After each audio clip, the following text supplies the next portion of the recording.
So, heute habe ich wieder das richtige Gewand da. Mit dem nächsten Liedlein entlasse ich euch in die zweite Pause. Und vielleicht spiele ich dann wieder unten weiter, damit wir ja kann lernen.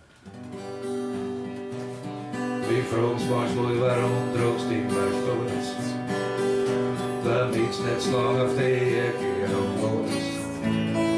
Damit die Frage jetzt auch für alle Mal erledigt wird, versuch ich halt die Antwort mit einem Lied. Ich trag schwarz wie jeden Sandler in der Stadt, der manchmal nicht einmal was essen hat. Und ich trag's für den im Häfen, der längst Biers hat für sein Tag, aber immer noch nicht alles angesessen hat. Ich trag schwarz für die, die niemals was gehört haben, oder Käse, was die gescheiten Leute gehört haben.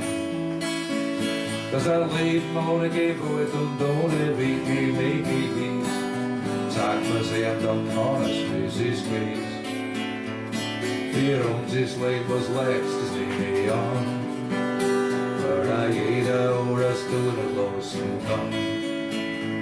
Doch es gibt einen Haufen Leute, für die ist Leben was ziemlich Neues, damit's nicht vergisst, trag ich halt schwarz.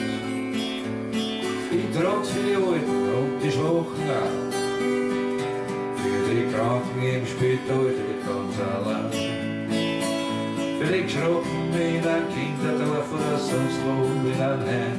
Ich glaub, mir wird die Schwarz noch länger bleiben. Das war immer so, da kann man nicht viel tun. Wenn ich das her, da packt mich keiner zu. Auch jeder kennt was machen, dass sich was ändert an dem Scheiß. Und bis so weit ist 16 wieder den Preis. Dabei gefällt mir ein buntes Bandlein. Und ich sage da gern, alles ist okay. Damit jetzt endlich kommt, auf was ihr schon alle wollt. Damit's höher wird, trag ich als Kontrast schwarz. Dankeschön. Kreuzchen.